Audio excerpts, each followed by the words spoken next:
பட்டோவத்தில் தயாரிப்பு தொழிற்சாலையில் லேடல் கிரேனில் பராமரிப்பு பணிகளை பார்வையிட்ட போது 20 மீட்டர் உயரத்திலிருந்து கீழே விழுந்ததில் மேலாளர் ஒருவர் மரணமடைந்தார்.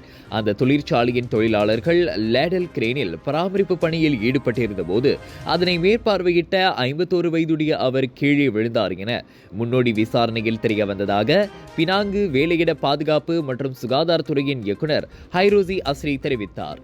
இது குறித்து தகவல் கிடைத்தவுடன் பினாங்கு வேலையிட பாதுகாப்பு சுகாதாரத்துறையின் விசாரணை அதிகாரிகளை கொண்ட குழு ஒன்று சம்பவம் நடந்த இடத்திற்கு சென்று விசாரணையை மேற்கொண்டதாக அவர் கூறினார்.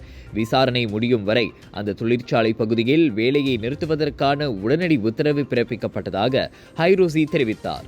மேலும் இந்த விபத்திற்கான காரணத்தை கண்டறிவதற்காக உள்கட்ட விசாரணையை நடத்தும்படி அந்த தொழிற்சாலையின் நிர்வாகம் கேட்டுக்கொள்ளப்பட்டுள்ளதாக அவர் கூறினார். இச்சம்பவத்தை நேரில் பார்த்த சாட்சிகளிடம் அறிக்கைகளை பதிவு செய்த பின் பினாங்கு வேலையிட பாதுகாப்பு மற்றும் சுகாதாரத்துறையான டாஷ் விசாரணை மேற்கொள்ளும் பாதுகாப்பு தடுப்பு நடவடிக்கைகளை எடுப்பதை உறுதிப்படுத்த தொடர்ந்து அந்த தொழிற்சாலைக்கு மாநில டோஷ் அதிகாரிகள் வருகை புரிவார்கள் என்றும் ஹைரோசி கூறினார்.